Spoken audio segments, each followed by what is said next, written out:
நல்ல வாசனையா இருக்க. சரி, இது அண்ணன் அன்னைக்கு ட்ரை பண்ணிட வேண்டியதான். வாங்கண்ணே. என்ன தங்கம் நடக்குது? அண்ணே, உங்களுக்காக தான் இந்த சென்ட் வாங்கியிருக்கேனே. எனக்காக? ஆமாண்ணே. ஆகாக அதுக்கு முன்னாடி நான் கொஞ்சம் ட்ரை பண்ணி பார்த்துட்டேன். பரவாயில்லையா? பரவாயில்ல, வாசனை தூக்கலா தான் இருக்கு. நல்லா இருக்குண்ணே, உங்களுக்கு அருமையா இருக்குண்ணே. சரி, நாம வேற நிறைய இடத்துக்கு போய்கிட்டு இருக்கோம். ஆமாண்ணே. அதனால இந்த வாசனை நமக்கு அவசியம் தான். ஆமாண்ணே. ஆனா இத பாக்கும்போது எனக்கு இன்னொரு விஷயம் ஞாபகம் வருதியா? அப்படியாண்ணே? ஆமா, சொல்லுங்கண்ணே. சொல்லிடுவோம். கண்டிப்பாண்ணே. குப்பிக்குள்ள இருக்கிற இந்த குளிர்ந்த தண்ணீர் நம்ம உடலுக்கும் அநேகருடைய மனசையும் எப்படி குளிர்விக்குதோ அதே மாதிரி சரிங்கண்ணே, களத்துல இருக்கிற நம்ம எல்லாரும் தெரிஞ்சுக்க வேண்டிய முக்கியமான ஒரு விஷயம் இருக்கு. என்ன விஷயம்ண்ணே?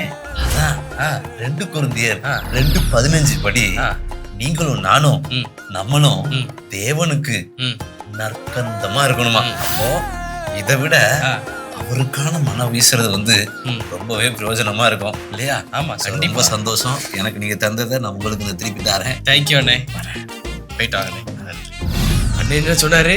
களத்துல இருக்கிற நாம நற்கந்தமா இருக்கணும். எப்படி?